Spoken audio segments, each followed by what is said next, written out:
You're listening to the Recovered Life Show, the show that helps people in recovery live their best recovered lives. And here is your host, Damon Frank.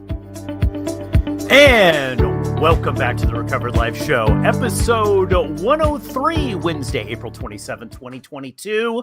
What's going on, Christina Dennis? Happy Wednesday, Damon Frank. Just chilling out here in Orange County, 8 in the morning. So not a whole lot, just here. I'm loving it. How are you? Thrilled, doing well. It is kind of a little foggy, easy Wednesday morning in Los Angeles, California. And I'm excited to be on the show today. This is going to be a really great show. Two really jam-packed episodes. We got a really interesting guest coming up here in the first segment. Cannot wait to speak with him. And then we've got a great second segment for all of you codependents or people dealing with active alcoholics and drug addicts in the family and need some help about how to deal with them. So hold tight if that's you, because the second segment is going to be all about that. And just real quick before we begin, Christina, I wanted to thank everybody who is listening live on YouTube and Facebook and Twitter. We've got different people that are listening live, and we've had a lot of notes on Recovered Life about that.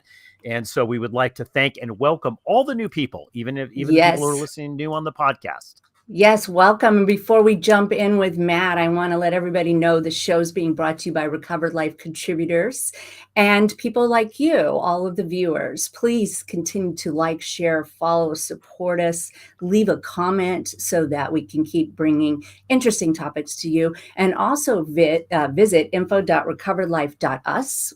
You can join the network for completely free and make a donation that allows us to continue to help others. That's info.recoveredlife.us. Yes, thank you so much for mentioning that, Christina. Just also a little quick note too. I would like to thank all the people on the Recovered Life discussions that we've been having 4 days a week on Clubhouse. They're now on the podcast. Yes. So people have asked, how can they listen to these discussions if they didn't participate in them live? So we do now have them on recoveredlife.us. And if you subscribe to the podcast, you can listen to them as we go. We started the first one last week, which was a lot of fun for my Unstuck room. We're adding another one tomorrow that's going to air tomorrow from your codependency room. Creating healthy boundaries today that we're going to be having a discussion. So more on that will be forthcoming, guys. So thanks so much for all the messages that we did receive on that. Hey, Christina, I know we talk a lot about journeys here. Yes. A lot about like getting sober and that early journey, because people are interested in that, because people that have been through it, it's a really, it's an interesting time in life, right? It's really an interesting time because all these things are happening to you. All these awakenings are starting to happen. And then people who are in the middle of that are wanting to get sober, going through that, are super interested in those stories as well, because there's this anticipation, quite honestly, that things aren't going to work out okay. Oh, it's terrifying. I mean, interesting, great word, but I don't think it even covers it. The transition when somebody is considering becoming sober is terrifying. And I think it's one of the main purposes we have here is to shed the light on it, to say that it's worth it. Getting sober is not a one-time event. It is a journey. And we need that community to be able to stay in the fold. Absolutely. And it's really about the stories. I'm so happy. And we're going to bring into the show right now, Matt Gardiner, who has a very interesting journey through alcohol addiction and recovery. So we'd like to welcome Matt to the show. How you doing, Matt? Hey, thanks for having me, guys. I'm doing wonderful. I trust you guys are as well. Yes. How is it in Canada? How is it? This is going to be a shocker to you. It's actually snowing right now, even though it's wow. We always say here in Edmonton, until May long weekend, it can snow at any point. So it's kind of that like mix of snow and rain, but there's snow in there. So I'm going to say it's snowing.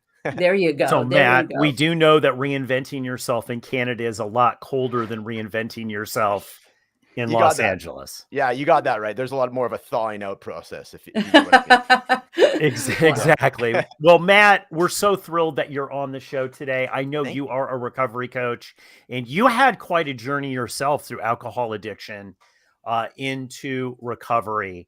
And, Definitely. we wanted to talk with you about that today. We always try to pick a theme, and when I heard your story, I was like, wow, this is all really about reinvention. When did this whole journey start for you? Did you just wake up one day, Matt, and say, well, looks like I'm an alcoholic? Yeah, no, thanks for the opportunity to tell my story first off. And you guys have a excellent show here. This is the standard for sure. This is easily the best, most smooth running. Just, I love it. I love what you guys are doing here. So thanks again for having me. So my story, yeah, it'll begin, I'll just kind of glaze over the beginnings of the origins of my relationship with alcohol. Like many, I think it'll resonate with a lot of folks. My dad was a heavy drinker, and my uncle on my mom's side, so my mom's brother, was also a very heavy drinker. So when my dad and my uncle would get together, the 5-year-old me would see this, like the volume would go up in the room. It sounded very fun, right? And very, I'm like, oh, adults are, they're almost like yelling at each other. They're, cheersing their drinks and laughing at everything. I'm like, wow, this seems like quite the experience. So I would go in and, of course they would give you the, hey, Matt, come over. You want to try a beer? And, you have the first sip, I think was when I was 5 years old, and do the bitter beer face. And, so that was kind of my initial, exposure to alcohol, was like that. It's this thing that like brings people together, and it's fun and it's exciting. So, fast forward into my my teenage years, my parents actually got divorced when I was 14 years old. And I took it fairly rough, as most kids do. But speak of my experience. I had a hard time with it. I was a shy kid. We started high school. So it was grade 8 through 12. There was no middle school. And I was a very small kid. I didn't hit my growth spurt until about grade 10. So I was this kind of stunned looking, small, shy kid that was having some issues at home. And I was just kind of had a long face, or whatever it may have been. So I was very much a target for bullying in high school. And so there was a degree of kind of getting through that, because I wasn't able to get away from, from this like sort of this pain that I was feeling at home, and then going to school and then having to kind of face it there. So I was getting it from both sides, and just was really internalizing a lot of it. So enter alcohol into the situation. Also, I want to mention that I got into music at the time. So music is a fantastic way for you to express yourself in a more abstract way and not be quite as vulnerable. I mean, you can still be vulnerable, but there's sort of layers of maybe fiction, or, just a little more abstract than if you're just like writing in a journal, for example. So I definitely want to suggest that heavily to anybody that's, thinking about picking up an instrument. It's a great way for that. So I got into music. I got into drinking. Drinking for me through my teenage years was definitely like it puts your arm around me and goes, you don't have to feel self-conscious anymore. Like, I got you. Don't worry about her. That girl that you're always shy to talk to, have a couple of drinks. You won't be shy anymore. Right. So the initial relationship with alcohol was, by my perception, bringing me out of my shell, these types of things. Right. So and that's where it starts, right? So then initially it's like, okay, it's like my best friend. It's helping me. It's an aid. And, by the time I'm, I'd say mid-20s, I actually hospitalized myself, and actually age 27 with acute pancreatitis. So by this point, it had just had such a amount of time to just get out of control. And how it can be for a lot of people, for myself specifically, it's sort of like an insidious relationship. It starts off, like I said, it's all rainbow and butterflies, and it's helping me, or so I perceive it to be. And, fast forward 10 years later, and it's really got its grips in me. It's this relationship that's taken a 180. It's very toxic, but it's a gradual thing. I mean, that's over 10 years, right? By that point, I was a daily drinker. I'd had a rough breakup when I was 25. You feel things a lot differently when you're younger. It's like your first big breakup. It's like, oh, I will never find true love again. And, everything is so hard. And, so I was definitely using it as, by that point, I was using it as like a coping mechanism as well. I mean, as soon as you get into daily drinking, yeah, that's an issue for sure. So to answer your question, Damon, that was my first time period where I was like, wow, okay, this is a wake up call. Like, I'd been getting some taps on the shoulder. This was a big old smack to the back of the head. Like, I was in the hospital for 3 days, and, I would like to say that was what got me on the straight and narrow, but And I think a lot of listeners will be able to resonate with this.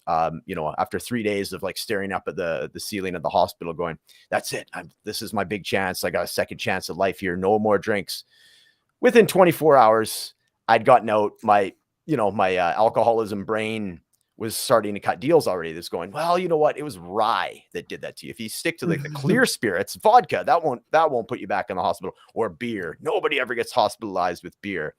So that was the deal I cut myself. So within 24 hours of getting out of the hospital for 3 days, acute pancreatitis, I had a beer in my hand. And it's just bizarre behavior, Wow. right? Bizarre behavior. So I kept going with that for about, I want to say another 3 years. 30 years old, I really, truly hit my rock bottom. Just a lot of darkness. And I was just seemingly attracting to it. I wanted off the ride. I didn't know how to get off the ride. So I was intentionally, I think subconsciously, putting myself in these positions that I was failing at different things. And it was almost like this cry for help. I just didn't know how to do it, or either that or I was too afraid to do it. Sure. So I was putting myself in these situations where it was like physically doing things, like I fell down a set of stairs and cracked my head open, and these different things that were just like, man, I didn't know how to verbalize it. So I was kind of physically. So Matt, Yeah. like, I mean, obviously I think anyone who's listening to that can, look, if you have gone into recovery, or you are an alcoholic, or you're suffering from any kind of addiction, people are going to really resonate with that story, because that is the journey that a lot of people go on, especially emotionally. The people, places, and things might change, but the emotions are very similar when people talk about getting sober. Were you trying to reinvent yourself while you were drinking too? Because I know I did. That was one of the things. It's like, I'm going to keep reinventing my, but I kept getting back to the exact same place that I was at before. Yeah. Because I could never quite do anything as long as I was still drinking. Oh, 100%. Actually, you know what? That's a great way of phrasing it, Damon. I've never actually heard somebody articulate it like that. It's 100%. Because you know how it is, especially after you get a few beer in you, it's like you solve all the world's problems, especially your own. And then you wake up the next day, you're like, oh man, like what was that again? What was I thinking? And and then taking action on it when you're on the backside of it, when you're not feeling as good, when you're hungover, seems very daunting. And the only thing that's going to kind of get you back in that state of mind is continue the drinking. So absolutely. Yeah. I had, it's so funny. It's like, there's a quote somewhere along the line where it says, like, you can't solve the problem with the same energy that created it. And it was very much that. But to your point, Damon, absolutely. I would say like a couple times a week, I was going through different things. I was journaling. I was writing music about it. I had this idea of becoming this phoenix coming out of the ashes. But in the meantime, I was using drinking to come up with these ideas. And yeah, absolutely. I was finding myself in the exact same spot time after time.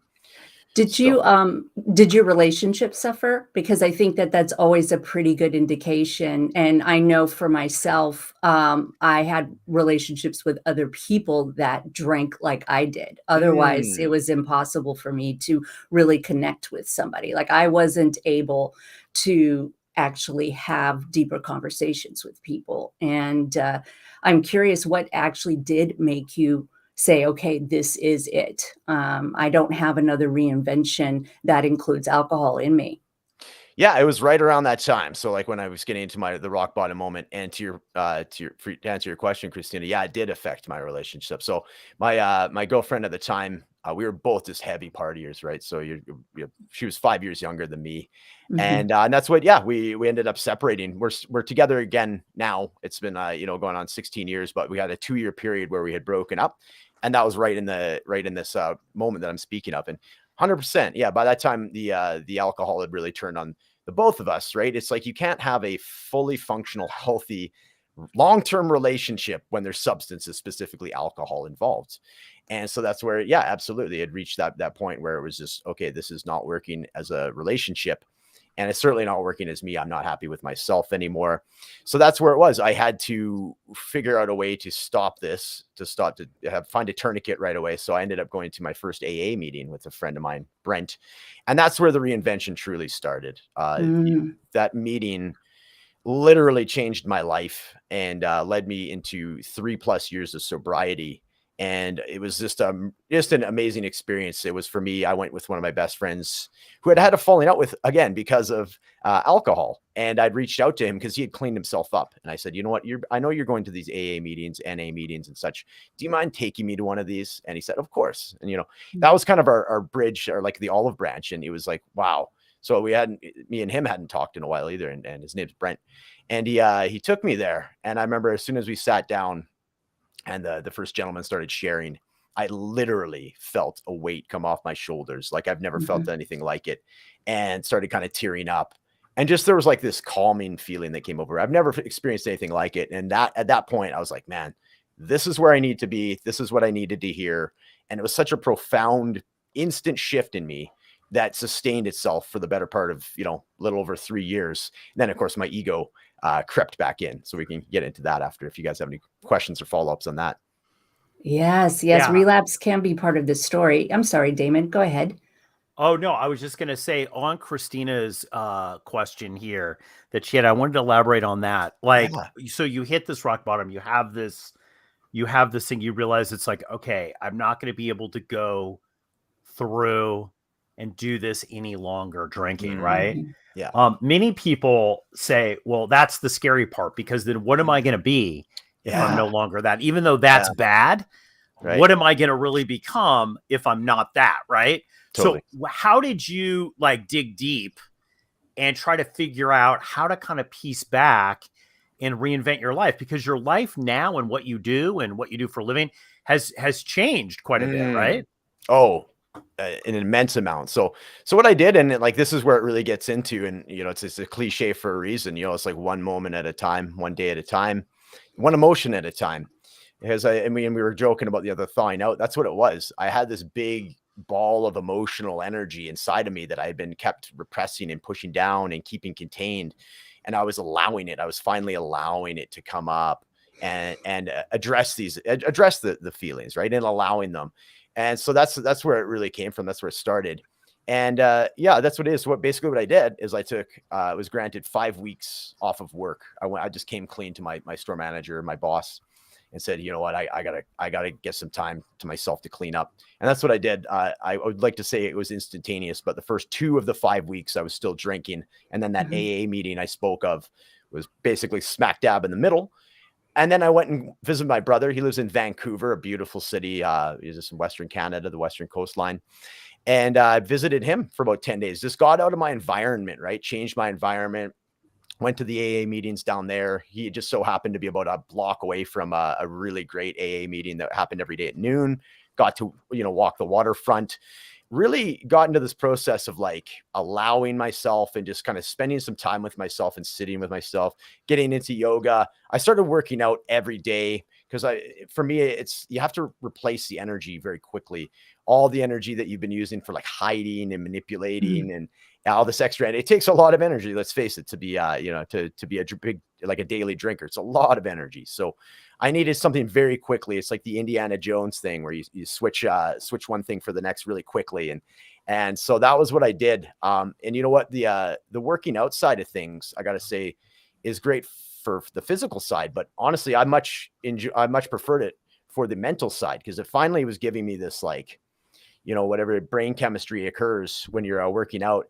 It gave me this like confidence again. I kind of felt my swagger come back, my natural swagger, as opposed to using the liquid courage or the liquid swagger. Right. So that was it for me. It was like this sort of holistic approach, and it was an allowance. There was a surrender involved, and that's what it's the most challenging to hang on to that, because then your ego structure, your persona does start coming back and wanting to like get its clutches on this like new identity that you're creating or that you're rediscovering. So yeah, that was the initial, to answer your guys' question, the initial rediscovery and reinvention was very much that, was a sense of allowance and getting into replacing that energy with working out and getting into like some meditation and yoga and journaling and those types of things. And the travel was a big one for me as well. Wow. I love that your boss went ahead and gave Yeah. you the 5 weeks. And Yeah. one of Recovered Life's mission is to really bring alcoholism out of the shadows so that people can understand that it takes everyone to address this. I mean, it truly, truly does. Was your family supportive? Absolutely. And you know what? That's a great, Christina, that's a great thing to bring up because you guys were talking about it, in the preamble at the beginning. There is a lot of people that are afraid at the beginning of their Mhm. sobriety for these reasons. And I think it's more often than not, from my experience, 100% of people were supportive. Everybody, Beautiful. even my drinking buddies, they were like, I'm proud of you. And I wasn't expecting that, right? Because I thought that they thought that they'd be losing a friend, or, you have these perceptions of like everything's going to change and nobody's going to like you because you're boring, or, and it's all just an illusion. Like and this is my experience. I mean, I'm not going to tell you how to think, but for me, it was 100%. Yeah. To answer your question, my boss, I was terrified to tell him. I thought he was going to just be like, man, you disappointed the team. I don't want to give you this time. You got to figure this out for yourself. If you don't, you're going to get fired. Your brain goes through all these different things, right? I thought it was the end of the road for me. I thought I was going to have to quit, right? And he was a guy I looked up to. I still look up to him. And I just quit my job. This is the same job I'd had 23 years. I just quit it a couple months ago, and I reached out to him. I said, you know what? And this is a good 10, 12 years ago. I said, you know what? Thank you for believing in me in a time. I'm going to get emotional saying it. Thank you for believing me in a time that I didn't believe in myself, and it's huge. That was pivotal. And then for family, for sure. I mean, with family, there's going to be like, there's a bit of a collapsed distinction between like worry and love. They show their love by worrying about you, which I understand. So I was kind of concerned about that because that gets me a little bit, emotional too. And I don't want them to worry. But honestly, it wasn't, again, that was just something I made up in my head. By the time it was time to come clean, I think everybody's ready. You think that you're a little more sneaky than you are as far as hiding your drinking and all that. And I think people know they can tell, right? So they knew for a while, maybe not quite to the extent, but they had a pretty good idea. And so actually my mom flew out and helped me kind of get my initial start on that 5 weeks off. She flew out from BC and helped me kind of get my what together. So a huge love to my mom for that as well. So Matt, question for you. I know that a lot of people that when they're in this position, there's just this tremendous amount of fear. Like we were talking about before, like if I give up drinking, then who am I going to become? Right. Like what's actually really going to happen to me? And there's so much fear now that you've made this transition. You actually are coaching, you're working with people in their whole transition of getting and staying sober.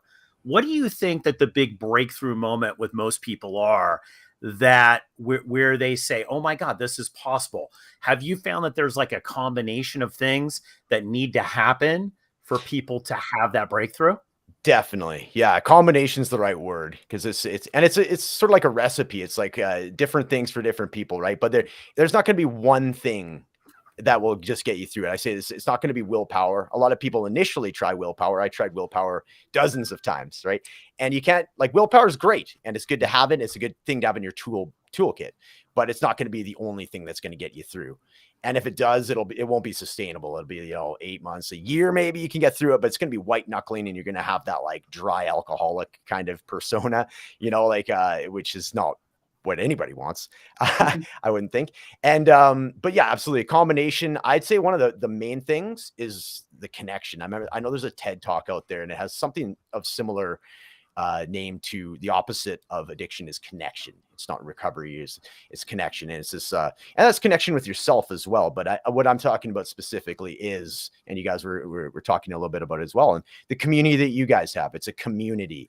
It's a feeling for me. As soon as I got in a room full of like-minded people that are on different stages of their recovery, it hit me in such a way that profoundly changed me physically and mentally very quickly. I'm with you. Absolutely. I know that when I made it to my first 12-step group, I felt like I was home for the first time. And it was something that I didn't anticipate, with my alcoholism. I thought what ostracized me was going to keep me on the outskirts. Like it was just done for me. And now I know after that first initial meeting, and I felt like I was with my people, that for the first time, I actually had a group of people around me that I could connect with. And I didn't anticipate that. And I think it's so good that you share that, because people need to know that they can do it, and they absolutely do not have to do it alone. Absolutely. No, well put, well put. And one of the other things that comes out of it too is when you start hearing other people's stories, it's like it energizes you. It's like, okay, it truly is like this empathetic experience. There's so many similarities. And there's almost like you can add a little bit of humor into it, right? You can let your guard down a bit. Like, oh, that's totally me. And so it's that's the one thing that I really like about this whole, like, dealing in recovery and all that. It's like this duality, the yin yang of like some of the darkest, deepest areas that you have to explore about yourself with some humor added in there too. Cause it's like, oh man, what was I thinking? And then the other person's like, yeah, that's me. Right. And there's this like identification. You have this like mirror system, and the support and the vibration that you can get from just being honest and truly feeling like you're tapping into yourself genuinely and sharing yourself and putting yourself out there and being accepted unconditionally. What a wonderful feeling that is. And yeah, Christine, I totally, resonate with what you're saying of like, I was not expecting that at all either. I don't know what I was expecting, but I was not expecting the transformation and the reinvention that occurred from meeting people, like-minded people. Right. But it's, wow, what a profound thing it is. Well, I think, Matt, one of the things I'd like to thank you so much for coming on the show, because like hearing your story, it's great. And then now that you're working with others, and I think, the big thing that I get from any kind of reinvention story that I hear is, and looking back in my own reinvention, I've had to reinvent myself several times in recovery, that I wish I would have just enjoyed the ride a little bit more. I thought so much, right? I was so nervous about, well, what if this happens? What if that happens? And looking back now, when I'm at a point in my life where I feel that I need to reinvent myself, and let's be honest, I think one of the things, if you choose recovery, you're going to constantly have to reinvent yourself in different areas of your life for the rest of your life. That's just part of the deal, I find, with recovery. But I wish I would have just kind of relaxed a bit and enjoyed the ride. And, because I've always been taken care of at the end of the day. Yeah, no, absolutely. It's when you're in the heat of the moment, it is challenging. And then it's like, I think there is those mental structures that come up and want to control things, have the need to, okay, this has got to be this way, and I have this expectation and all that. For sure. It's and that was where I got into issues coming out of that, Damon, was when that mindset kind of shifted back to like when my normal brain came back online. But there was that initial grace period, and I use grace very intentionally, of just kind of going with the flow. And that was the most enjoyable part of it. And that was the foundation that set me up for that full, 3+ years. Was, to your point, like I was just along for the ride at that point. And that was because I had that time away from work as well. It was very challenging to go back into work, even though I'd had that 3 weeks off to integrate what I had learned about myself and everything. That was very challenging because there's so many triggers and reactions ready there to test you. So you have to just kind of take it, in 10-minute intervals. Okay, this next 10 minutes, I'm just going to focus on, myself. I'm just going to focus on my breathing. I'm not going to be super reactionary. So, that's a whole different conversation. But yeah, for sure. That can be challenging. Like you say, it's enjoying the ride, but ultimately knowing, yes, you're in good hands, and it always works out, to paraphrase what you just said as well, Damon. You bet. Matt, thank you so much for coming on to the Recovered Life Show. It's been such a pleasure to get to know you, and we hope that you come back. If people want to know more about you and more about your work and what you do in transformation, how do they get a hold of you? Yeah, thanks again, guys. Awesome show. Really appreciate the opportunity today. So I'm on Instagram. It's recoveryroadmap.me. And it'll say, it's got my smiling face and Matt Gardiner on there. So you can find me Instagram. I'm on there a fair bit. Also, my website is recoveryroadmap.me. So that's my my whole program I've developed. And for those folks in early sobriety, and I'd love to hear from you. It's a very fun program. It's very sort of active, and it's a community-based program. And I also do some one-on-one coaching with you. So I would love to hear your story. I also have a podcast I just started up called Beyond Recovery, which is on all the different platforms, and just interviewing folks about, their recovery journeys. And, you know, that's basically the trifecta of where to find me. So Matt, thank you so much for Thank you, coming on guys. the show today. Thank you, guys. Thank you. Have a beautiful snowy day. Yes. Right. We're back to that. Well, that was such a great segment, hearing Matt's story and what's going on with him. And I know a lot of people related to that, Christina. For sure. I mean, it's so interesting, no matter what you look like, where you came from, how much we have in common when we have to overcome addiction.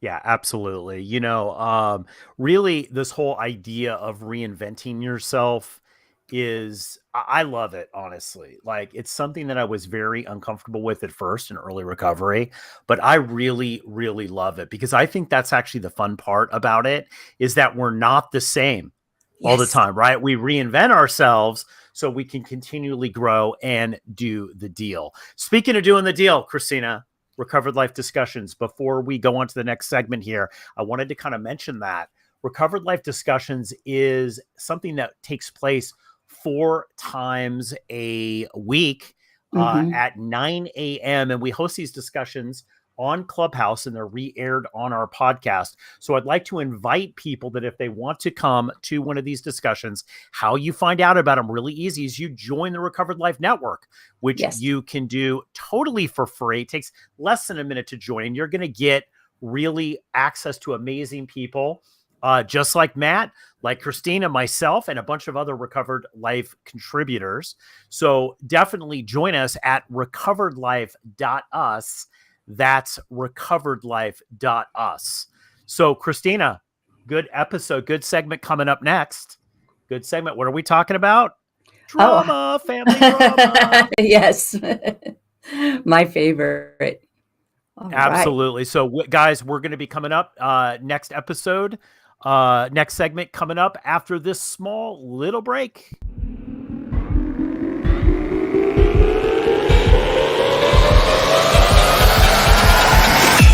You're listening to the Recovered Life Show.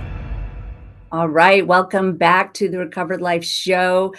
We have a wonderful discussion coming up. But before we do that, I want to remind everyone that this show is being brought to you by Recovered Life contributors like myself and others, and people like you. And this is very much a community. Please like, share, follow, and leave us a comment so that we can keep bringing you information and stories that you enjoy. Also visit info.recoveredlife.us.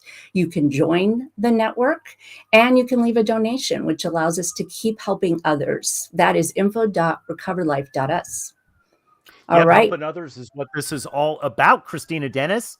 It's It what is, this is Damon all Frey. about, right? It's about trying to spread that word of recovery. And, you know, look, what we've learned in recovery is that there's different paths, different ways. And we like to highlight that on the show by highlighting people and access to Recovered Life contributors like yourself that are, you know, in there doing the deal day to day, helping people day to day, and also staying sober yourself. And I got to tell you, I'm going to do the little announcement bump for this segment, because this is okay. Good. This is a good one. And I know you picked this topic because you had read an article, and I'll let you go into the details of where you found this. But the whole topic here in this next segment is how to deal with an addict in the family. And I know people are listening to this that maybe was that addict that that we're going to be talking about now, or maybe you've got somebody in your family. I know that I have, even though you're sober, doesn't mean that everybody else is going to get sober. So true. And, you know, I loved this article. I'm looking for the page where I found it. And what I would say to anybody is this is a really good step-by-step program on how to move forward.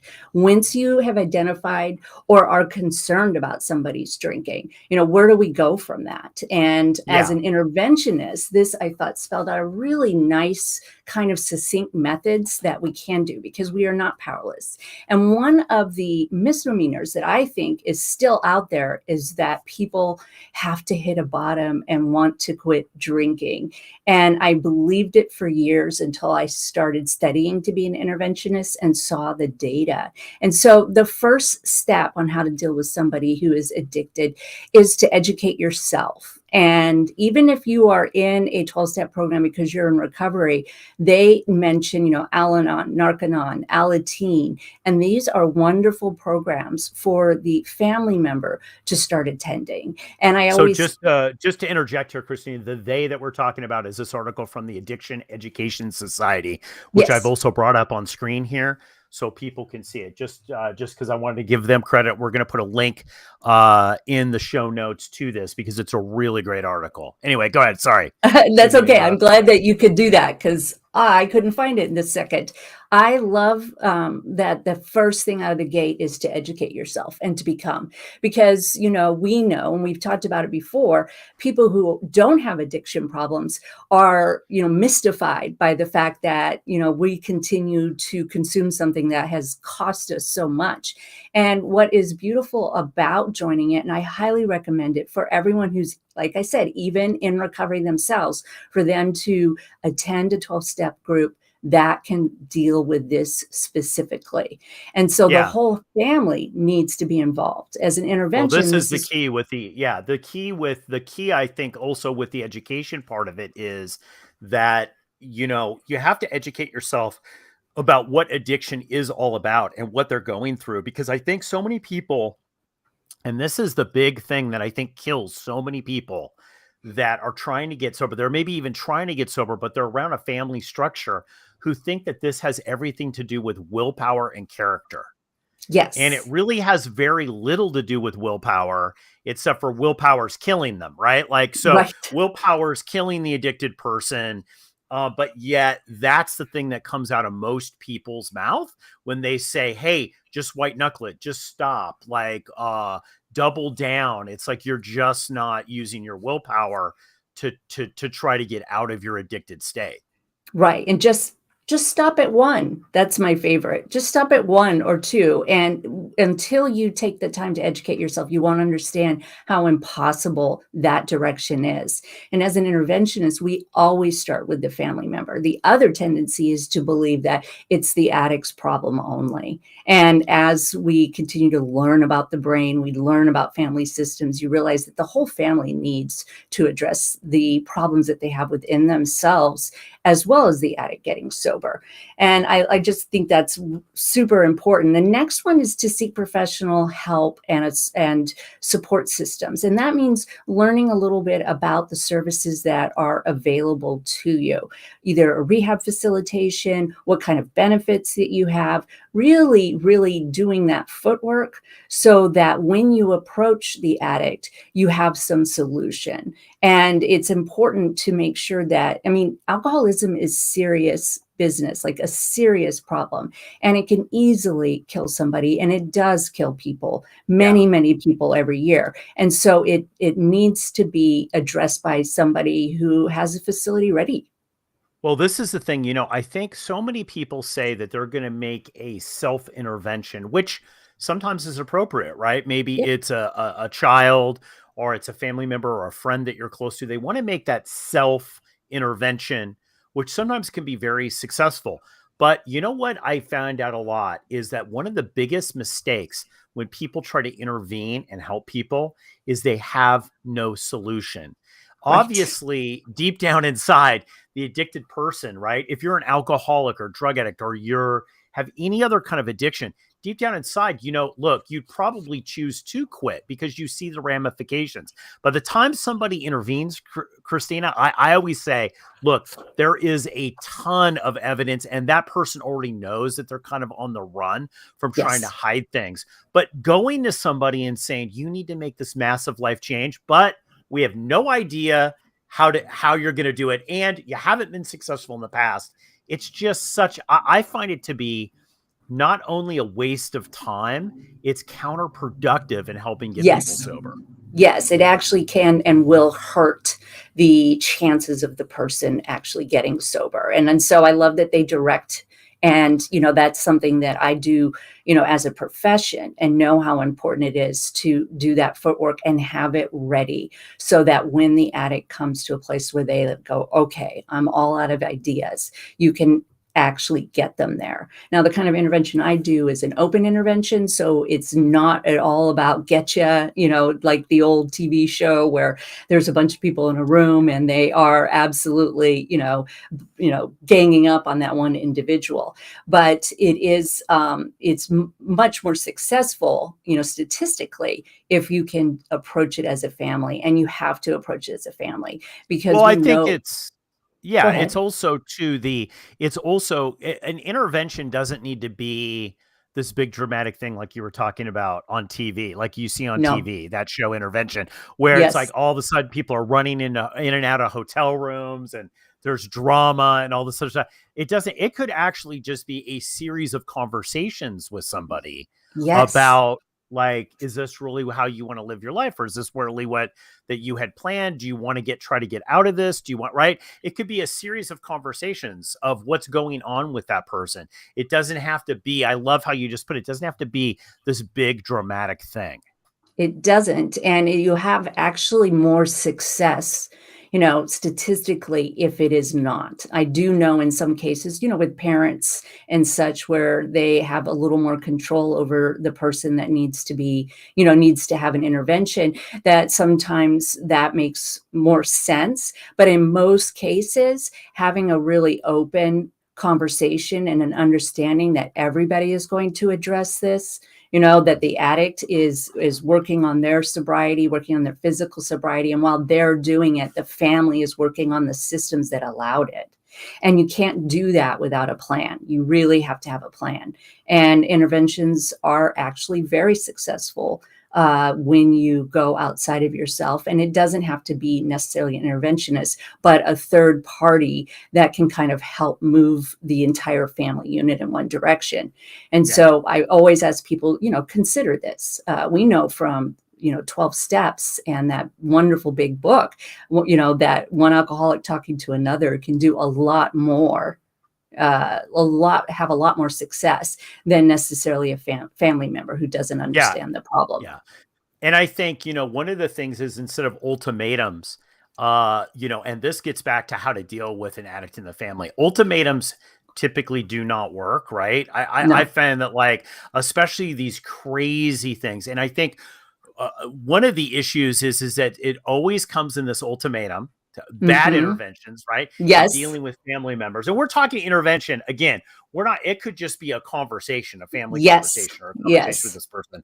Is that the approach to the person has a lot to do with it. Now, we know this interventionist, Brian O'Shea, who has been on the show several times, and we've done a lot of stuff with, and one of his big taglines is, what is it, Christina? It's like, I request that you, I request that you consider the possibility that this could be happening. And I love that, because it's not coming at you and saying, hey, you can't stop drinking, or drinking's hurting your life. Right. Or, hey, this is the 5th job that's fired you in the last 3 months. Right. It's actually, would you consider that maybe this isn't the optimal thing for you? Right. And I love that, because there's space there for the person to fill in their own conclusion. Yeah, absolutely. And start to believe that they do have some autonomy, and that they can have a life of autonomy, because you and I both know, when you're in the throes of addiction, you're imprisoned by it. It isn't something that you necessarily crave or want in your life, but we just don't know that there's another way. One thing that you brought up is, ultimatums. And I think that we can't have this conversation without discussing boundaries. And boundaries need to be enforceable. And they absolutely cannot come with an ultimatum. But it is important with the family structure, or let's say your spouse, that you have thought about what, if the person continues to drink alcoholically, is going to be your participation in that, not enabling the addict to continue killing themselves, which is what they're doing. And what does that look like? And if you throw out an ultimatum without the ability to actually back it up If you have not thought it through, then the addict will not take it seriously. And that gives them just one more chance to get out there and kill themselves one more time. And so it's not a rash decision.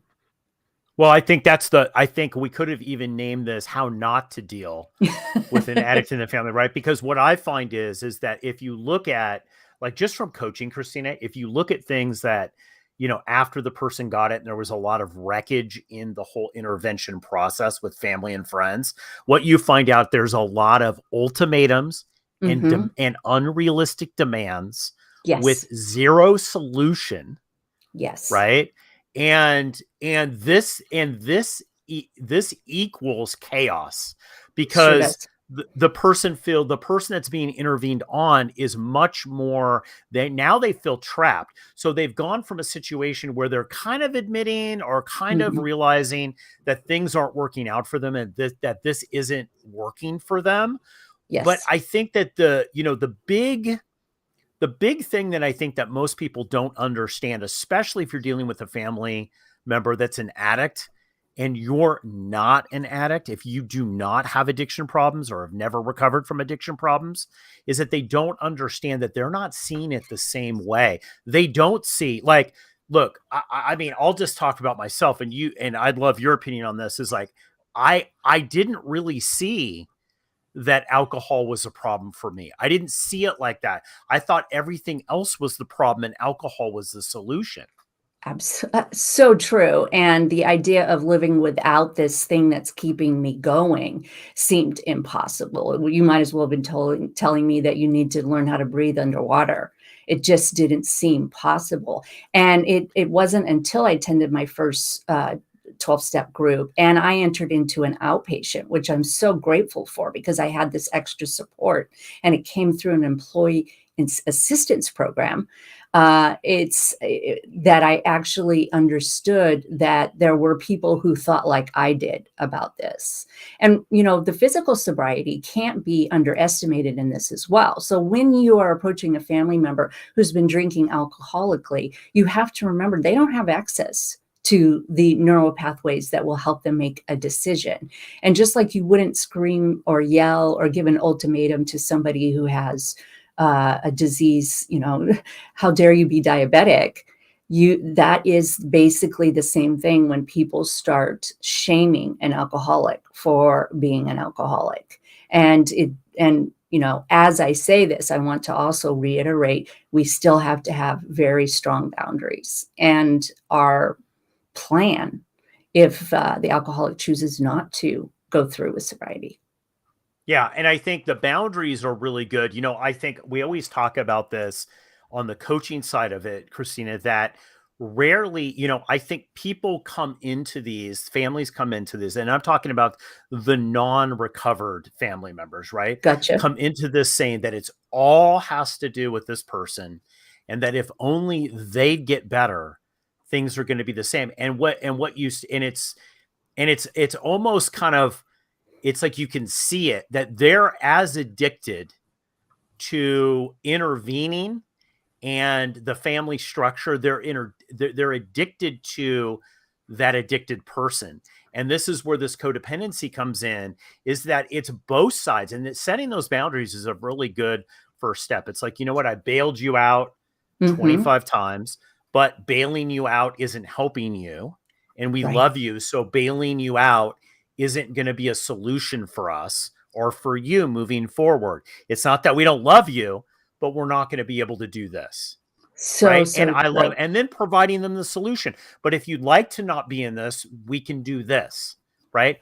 I love that because it's this identification. And you see, right, Christina, like when you're working with people, you see the family system start to shift when they realize, oh my gosh, I have to recover from the dysfunction that they are most times leading and orchestrating.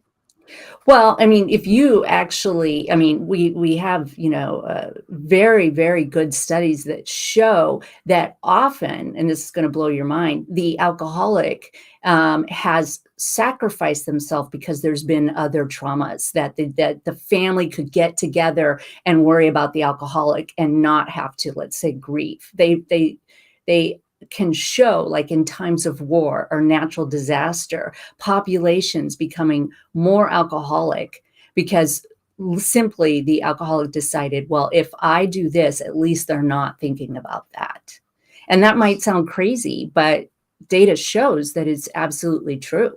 That and somewhere in your 5 generation lineage, that there was a trauma that one alcoholic decided to sacrifice themselves for the family, and then growing up in an alcoholic home brought more alcoholism to the family.